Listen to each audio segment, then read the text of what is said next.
Здравствуйте, ребята, саламатсыздар ма балалар. Раздел «Моя семья и друзья», бөлім «Бізде менің отбасым және достарым». Урок номер 3, үшінші сабақ. Тема урока «Здравствуйте, я Санат». Бірінші тапсырма. Послушайте, запомните слова. Тыңдаңдар және сөздерді есте сақтаңдар. Здравствуйте, сәлеметсіз бе? Меня зовут Санат. Менің атым Санат. Это моя семья. Бұл менің отбасым. Дедушка, ата. Бабушка, әже. Папа, әкем. Мама, анашым.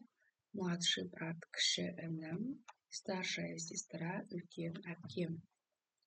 Яғни біз, балалар, үйдегі отбасы мүшелерін осылай айтсаңдар болады.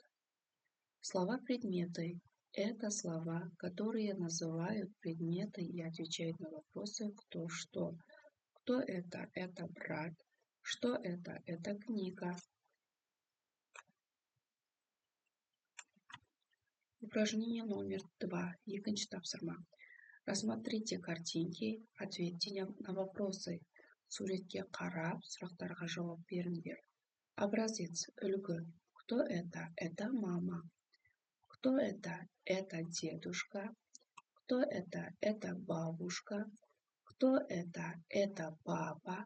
Кто это? Это мама. Кто это? Это младший брат. Кто это? Это сестра. Бұл кім? Бұл атам. Бұл кім? Бұл әжем. Кто это? Это папа, әкем. Кто это? Это мама, анам. Кто это? Это брат. Кто это? Это сестра. Яғни, дедушка деген ата, бабушка деген әже, папа деген әке, мама деген ана, брат деген аға, сестра деген әпке. Упражнение номер 3. Үшінші тапсырма. Напиши в тетради членов своей семьи. Яғни дәптерге өздеріңнің отбасы мүшелеріңді жазыңдар деп жатыр. Яғни дедушкалар, аталарың бар болса, үйлерінде қандай отбасы мүшелерің болса, соны жазасыңдар. Дедушка, бабушка, папа, мама, брат, сестра, младшая сестра, старший брат. Осылай өз отбасы мүшелеріңді жазып шықсаңдар болады. Кто это? Это папа. Кто это? Это мама. Кто это? Это брат. Кто это сестра. Төртінші тапсырма. Послушайте стихотворение, прочитайте выразительно. Мына жаттауды тыңдаймыз және оны мәнерлеп оқимыз. Наша дружная семья. Папа, мама, брат и я. Во главе семьи ата, во главе стола әже. А последний я кенже, а вот какая красота. Шанабаев. Теперь придумайте имена героям стихотворения. Мына жердегі өлеңдегі жаттаудағы отбасы мүшелеріне, яғни ат қойыңдар деп жатыр, иә? Прочитайте выделенные слова, яғни қарамен жазылған сөздерді оқыңдар деп жатыр. На какой вопрос они отвечают? Қандай сұрақтарға жауап беретін айтыңдар деп жатыр.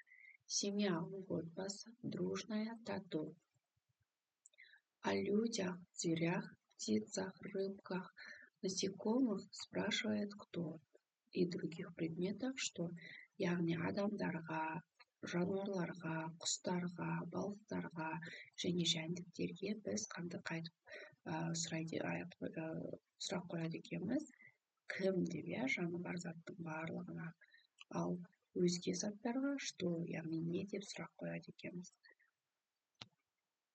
Яғни папасына папа Асқар деп ат қойдық. Мама, яғни анасы Гүлжан. Брат Санжар, яғни ағасы Санжар.